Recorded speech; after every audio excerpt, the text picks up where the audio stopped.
देखिए कि ईश्वर ने खुद को कैसे वर्णित किया है और वो हमें क्या प्रदान करते हैं। हमारे लिए निर्णायक रूप से यह जानना कि क्या परमेश्वर का अस्तित्व है और वह किस प्रकार का है, तब तक असंभव है जब तक परमेश्वर स्वयं पहल नहीं करता और अपने आप को प्रकट नहीं करता। परमेश्वर के रहस्योद्घाटन का कोई सुराग ढूंढने के लिए हमें इतिहास के पन्नों पर दृष्टि डालनी होगी।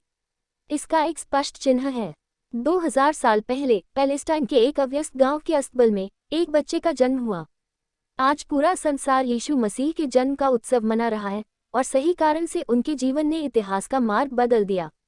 लोगों ने यीशु को कैसे देखा, हमें बताया गया है कि आम आदमी यीशु की बातों को प्रसन्नतापूर्वक सुनते थे और वह उन्हें यहूदी धर्म नेताओं के समान नहीं बल्कि एक अधिकारी के समान शिक्षा दे रहा था।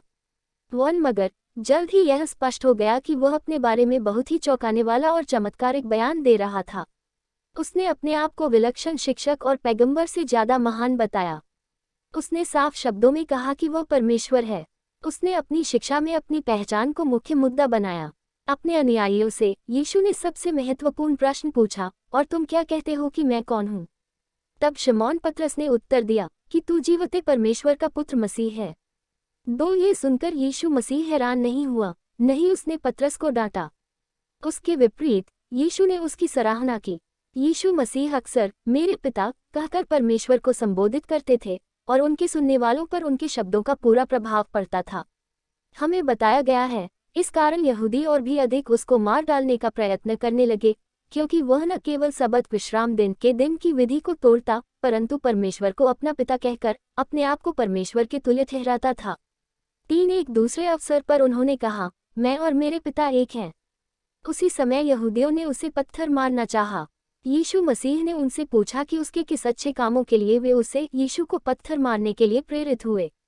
उन लोगों ने उत्तर दिया, भले काम के लिए हम तुझे पत्थरवाह नहीं करते, परंतु परमेश्वर की निंदा के कारण और इसलिए कि तू मनुष्य होकर अपने आप को परमेश्वर बनाता है। यीशु ने अपने बारे में ये कहा। यीशु ने स्पष्ट रूप से उन शक्तियों का दावा किया जो केवल परमेश्वर के पास हैं।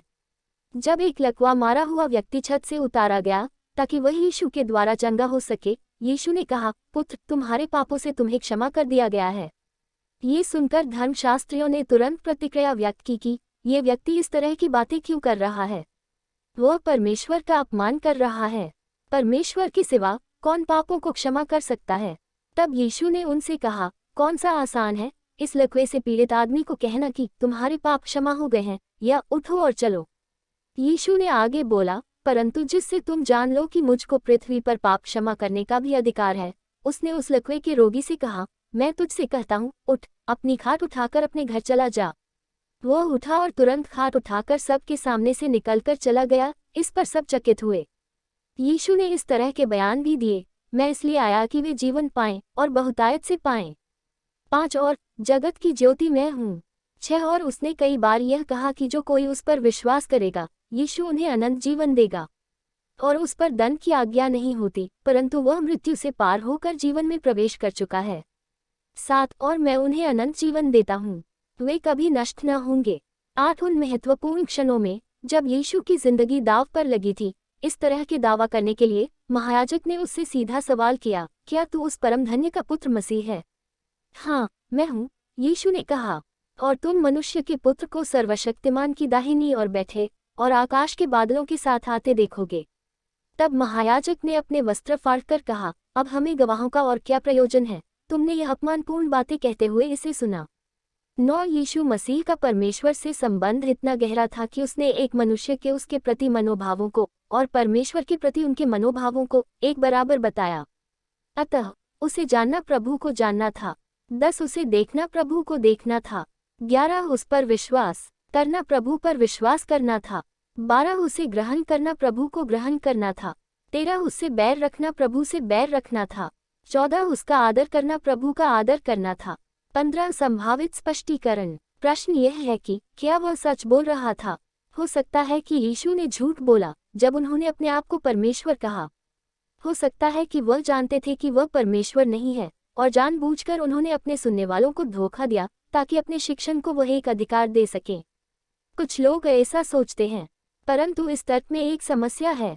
जो लोग उसका दैव्य होने का इनकार करते हैं वो तक इस बात को मानते हैं कि यीशु एक महान नैतिक शिक्षक थे, लेकिन वे इस बात को समझने में असफल रहते हैं कि दोनों बयान परस्पर विरोधी हैं।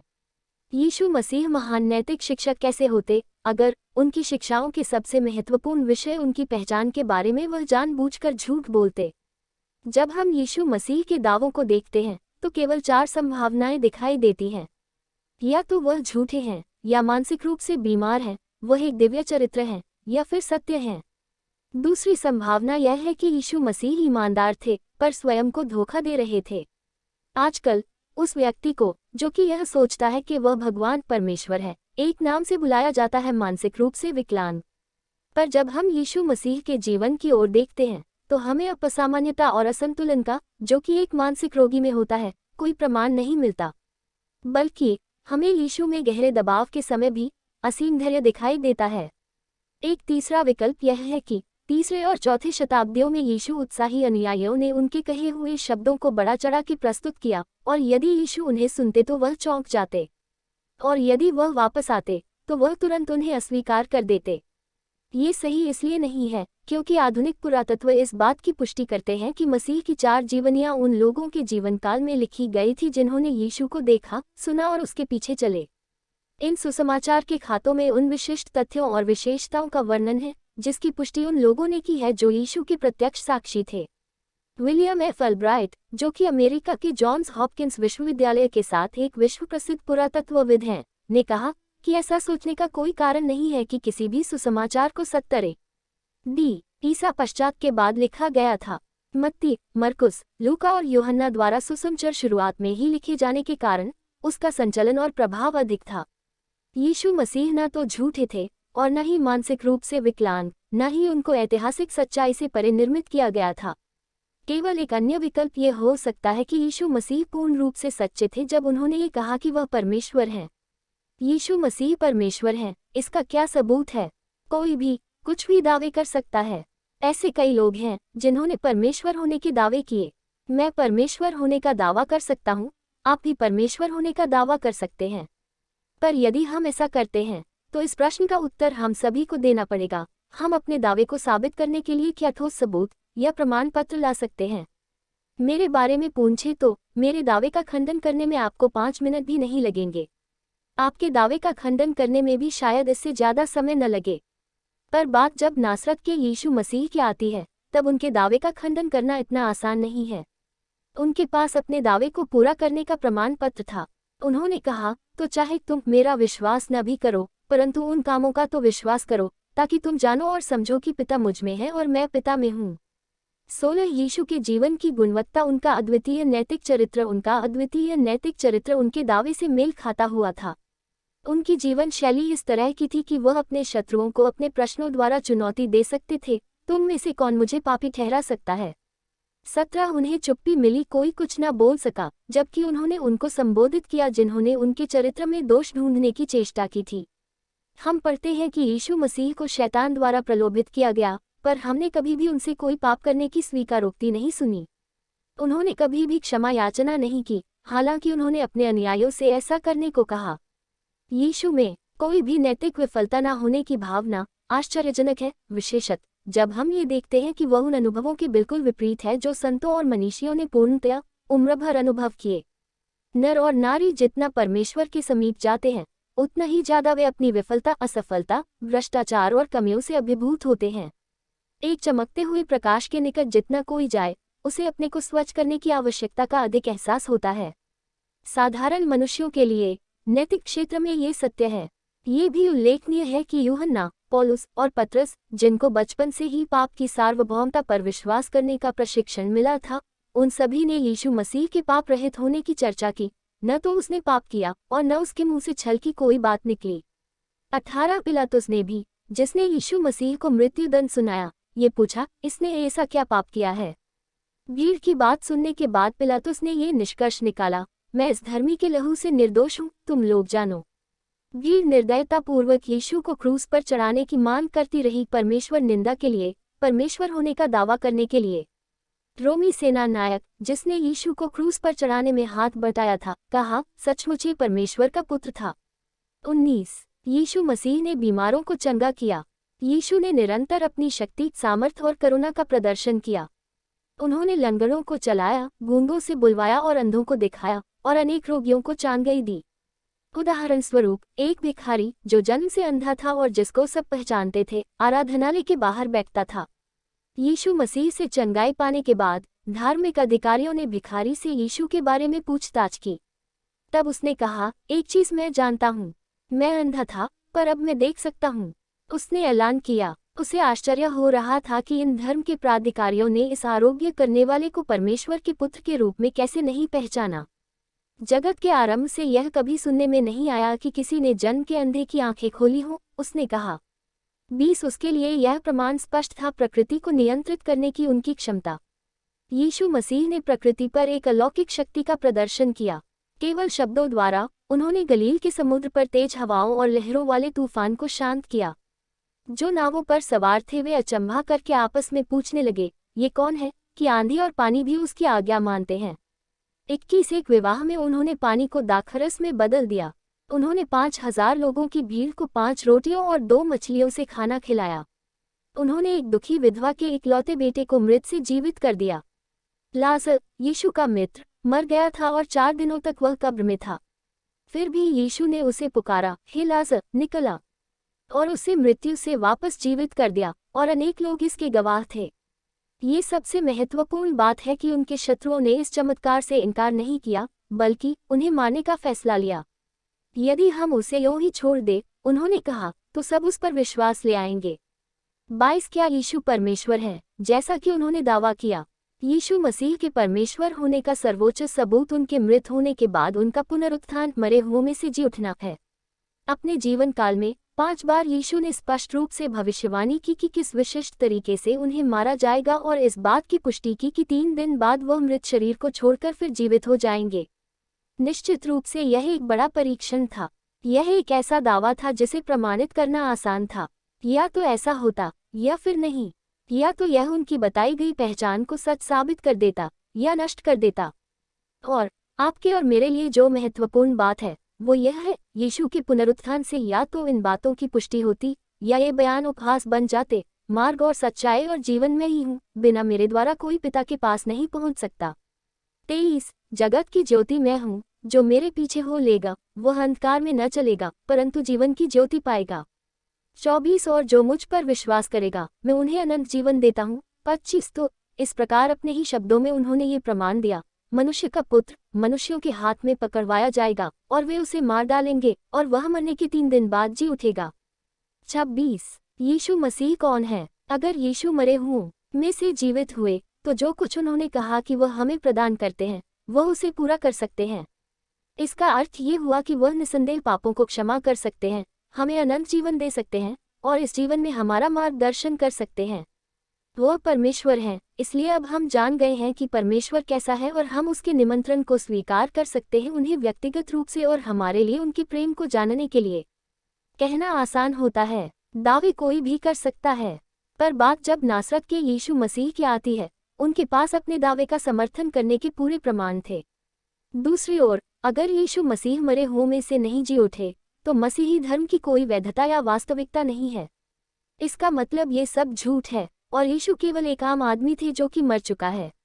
और वे लोग जो मसीही धर्म के लिए शहीद हुए और समकालीन धर्म प्रचारक जिन्होंने उनका संदेश दूसरों को देने में अपने प्राण तक गंवा दिए, भ्रांतिमूलक मूर्ख थे। क्या यीशु ने सिद्ध किया कि वह परमेश्वर हैं? आइए यीशु के पुनरुत्थान के प्रमाणों पर एक नज़र डालें। यीशु ने जितने भी चमत्कारों का प्रदर्शन किया, उन्हें देखकर यह कहा जा सकता है कि वह आसानी से क्रूस से अपने आप को बचा सकते थे, पर उन्होंने ऐसा करना नहीं चुना। बंदी बनने से पहले यीशु ने कहा, कोई मुझसे मेरा प्राण नहीं छीन सकता, मैं स्वयं उसे अर्पित करता हूँ। मुझे अपना प्राण अर्पित करने और उसे फिर प्राप्त करने का अधिकार है। 27 उसे बंदी बनाते समय यीशु के मित्र पतरस ने उन्हें बचाने की चेष्टा की, परंतु यीशु ने पतरस से कहा, अपनी तलवार म्यान में रख ले, क्या तू नहीं जानता कि मैं अपने पिता से विनती कर सकता हूँ और वह स्वर्गदूतों की 12 पलटन से अधिक मेरे पास अभी उपस्थित कर देगा। 28 स्वर्ग और पृथ्वी दोनों में उनके पास इस प्रकार की शक्ति थी। यीशु मसीह ने अपनी इच्छा से अपनी मृत्यु को स्वीकार किया। यीशु का क्रूस पर चढ़ाया जाना और गाड़ा जाना। यीशु की मृत्यु भीड़ के सामने उन्हें क्रूस पर चढ़ाकर की गई। ये रोमन सरकार का कई शताब्दियों से चला आ रहा यातना देकर मृत्यु देने का एक आम तरीका था। यीशु ने कहा कि यह हमारे पापों का भुगतान करने के लिए था। यीशु के विरुद्ध आरोप परमेश्वर निंदक परमेश्वर होने का दावा करने का था। यीशु को अनेक रस्सियों से बने मोटे कोड़े से मारा गया जिसमें धातु और हड्डी के खंडित टुकड़े जड़े थे। उनका ठट्ठा उड़ाने के लिए लंबे कांटों से बनाया गया मुकुट उनके सिर पर रखा गया। उन्होंने यीशु मसीह को यरूशलेम के बाहर उस प्राणन के पहाड़ पर पैदल चलकर जाने के लिए मजबूर किया, जहां उन्हें एक लकड़ी की क्रूस पर लटकाया गया और उनके पैरों और हाथों को क्रूस पर कीलों से ठोक दिया गया। जब तक वह मर नहीं गए उस क्रूस पर लटके रहे। ये जानने के लिए कि वह मर चुके हैं या नहीं, उनके पंजे को बर्छे से बेधा गया। यीशु के शव को क्रूस से उतारा गया और उसे सुगंध सामग्री के साथ चादर में लपेटा गया। उनके शव को एक कब्र में, जो चट्टान में खोदी गई थी, रख दिया और फिर कब्र के प्रवेश द्वार पर एक बड़ा पत्थर लुढ़काकर टिका दिया गया ताकि द्वार सुरक्षित रहे।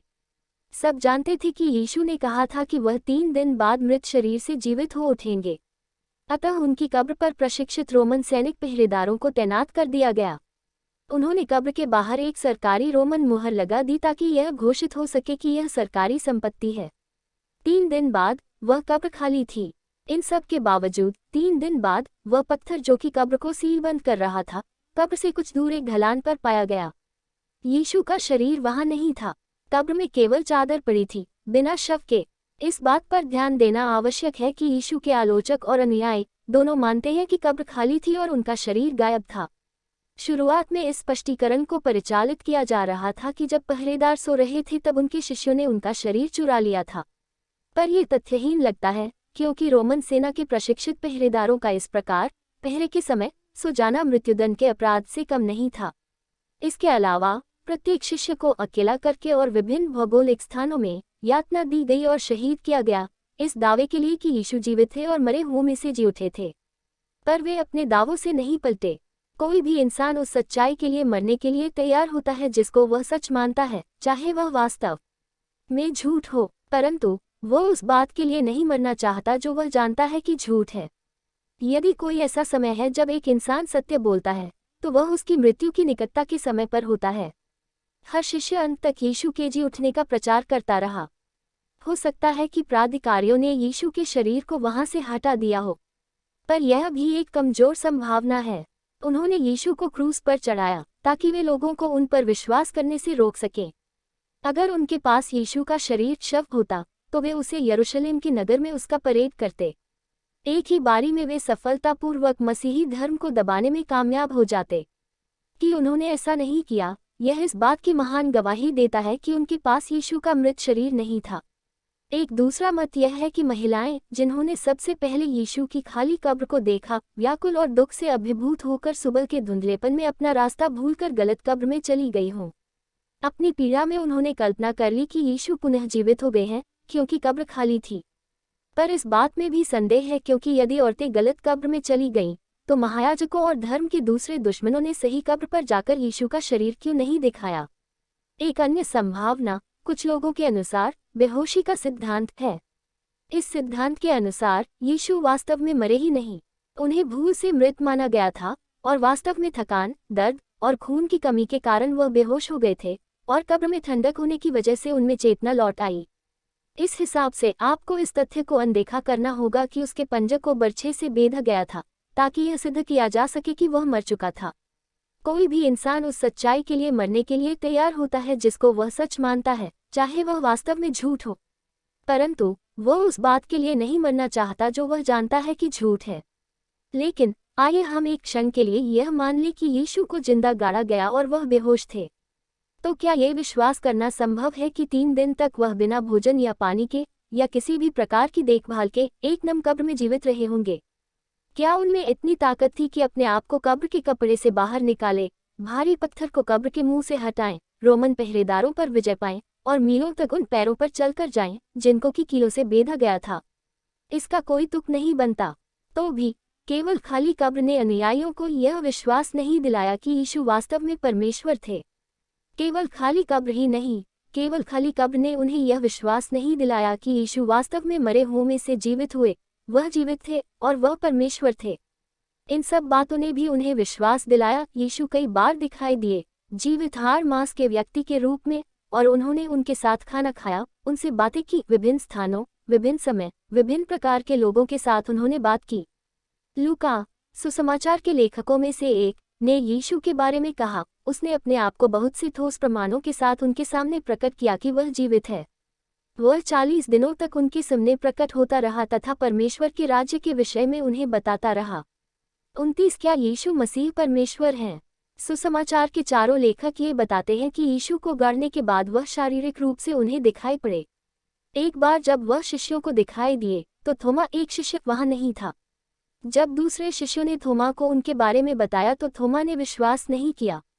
उसने सीधा सीधा बोला, जब तक मैं उसके हाथों में कीलों के छेद देख न लूं और कीलों के छेदों में अपनी उंगलियां न डाल लूं और उसके पंजे में अपना हाथ न डाल लूं, तब तक मुझे विश्वास न होगा।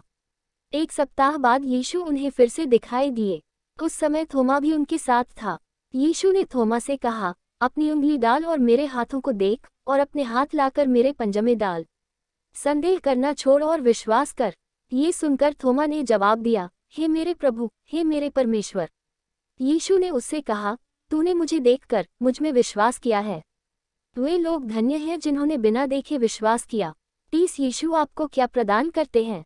मसीह जीवन को उद्देश्य और दिशा देते हैं। जगत की ज्योति मैं हूँ, वह कहते हैं। जो मेरे पीछे हो लेगा वह अंधकार में न चलेगा, परंतु जीवन की ज्योति पाएगा। 31 कई लोग सामान्य रूप से जीवन के उद्देश्य और विशेष रूप से अपने स्वयं के जीवन के बारे में अंधेरे में हैं। ऐसा महसूस होता है जैसे कि वो अपने जीवन में बत्ती जलाने वाला स्विच खोज रहे हैं। जो कोई भी अंधेरे में या किसी अपरिचित कमरे में रहा है, वह असुरक्षा की भावना के बारे में बहुत अच्छे से जानता है। लेकिन जब बत्ती जलती है तो एक सुरक्षा की भावना होती है। ठीक ऐसे ही महसूस होता है जब हम अंधेरे से यीशु मसीह की ज्योति में कदम रखते हैं।